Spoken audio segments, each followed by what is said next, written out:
Okay, so this is my presentation on professional development.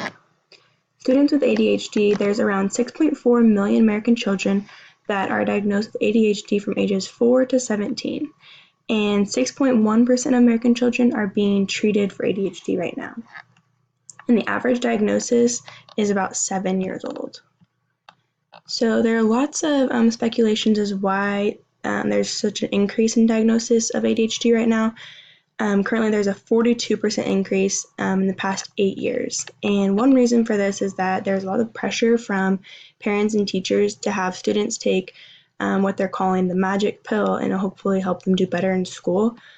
Another reason that there's just a lot of overdiagnosis for any type of hyperactivity, they just put it right onto ADHD.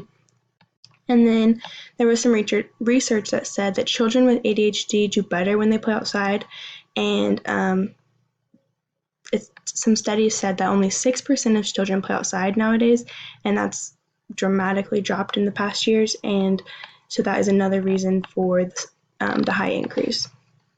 And then another thing said that some lack the structure. Some students lack structure in their lives, and that plays a key role because their bedtimes, they go to bed at different times every night, and they eat at different times, they're staying up way too late. And then one last reason was that there's a big overexposure to digital devices in children, and that's another cause for the increase in ADHD diagnosis. So there's 3 categories of behaviors in ADHD, and one would be hyperactivity, impulsivity, and inattention. So some of the behaviors that go with hyperactivity are that they're fidgety and squirmy during class, and they have trouble staying in their seat. Some that go with impulsivity is that they blur out answers and they interrupt, and then lastly, inattention, they make careless mistakes and they're easily distracted. So all these behaviors would make it hard for the student to learn because they can't control their actions and they're having a hard time focusing.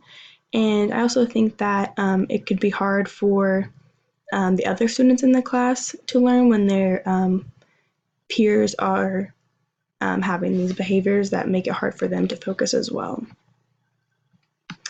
Are all students with ADHD the same? It said that some students display more inattentive behaviors and some are more hyperactive, but for the most part, there's usually a combination of both, and there's a broad range of behaviors that they can display, but mostly they're usually pretty similar. And then another thing said that the age matters, and you can't compare students at different ages, even a year apart, because the behaviors can be very different with only that small age gap. So what category does ADHD fall under? It falls under the other health impaired category instead of under the specific learning disability. And then it said that even though they're not under the specific learning disability category, 20 to 30% of students with ADHD also have a specific learning disability on top of the ADHD diagnosis. Some class-wide interventions that teachers can display in their classes. One would be therapy balls, which would just be replacing the child's seat with a gym ball in order for them to be able to still move but be at their seat and not having to be disrupting the whole class. Another would be instructional choice, where the teacher gives options for instruction and the student gets to choose from a list on how they want to learn. Another would be computer-assisted instruction, or just like any digital device, such as like iPads or tablets, where they can use that to supplement their instruction so they're not solely focusing on the teacher all day, and they get to like change up their learning styles. A fourth one would be instructional modification, so that's just altering the assignment to meet the needs of the students, because every student in your class is going to have different needs and you're going to have to alter your assignments, so especially with ADHD students and class-wide as well. And then lastly, contingency management is positively stating your rules, having clear expectations and guidelines for your students, and also identifying reinforcers and punishers. And these are all of my references.